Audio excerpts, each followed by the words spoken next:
Samantala, tiwala ang pamahalaan na magpapatuloy ang matatag na ekonomiya ng Pilipinas.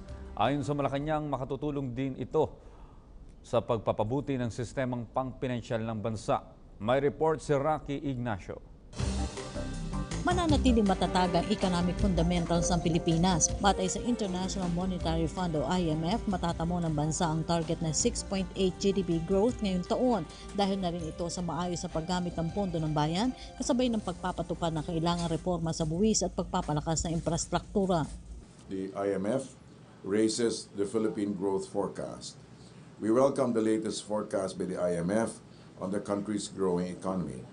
According to the International Monetary Fund, Resident Representative Shanaka Jainath Perez, the Philippines is expected to maintain its strong GDP growth momentum registered in 2016 into 2017 at a pace of 6.8%. We can achieve the growth as projected by the IMF through increase in infrastructure spending and implementation of a comprehensive tax reform package which will create more jobs, ease the cost of doing business, and reduce poverty incidence rate. Nakikita rin anya indikasyon ng matatag na ekonomiya ng Pilipinas dahil sa pagkakaroon ng dagdag puhunan. The Philippine socio-economic landscape continues to show great improvement, and policies are being set in place for sustainable economy and society. Kabilang na dito ang maayos na sistema ng banking at pagpapabuti ng revenue-generating agencies katulad ng Bureau of Internal Revenue at Bureau of Customs. We'd like to share with you a few points. Number one, more foreign banks are entering Philippines this year. As reported by the Bangko Sentral ng Pilipinas, there are more banks that have expressed interest to come to the Philippines. They will not only provide competition to local lenders, but also help potential investors from their own jurisdictions to set up shop here. These banks may operate in the Philippines as a branch or a wholly owned subsidiary. Also, there are improvements in BIR, BOC in place as part of the tax reform measures.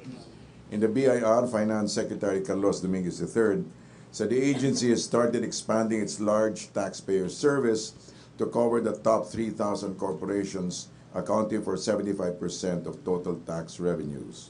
Nauna nang nakipagpulong si Pangulong Rodrigo Duterte sa malalaking negosyante sa bansa. Also, the President had dinner with some Taipans last night. A group of big business leaders met with President Rodrigo Duterte last night over dinner. The meetup was facilitated by Presidential Advisor Joy Concepcion. He was PA on entrepreneurship.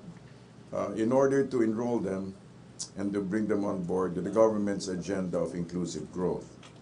The open discussion touched on many topics: federalism, contractualization, job creation, and tax reform. The President reiterated that he was all for job creation to uplift the people's well-being. The 1-hour meeting was extended to 3. And in the words of PA Joy Concepcion, everybody walked out extremely happy. Para sa PTV News, Rocky Ignacio.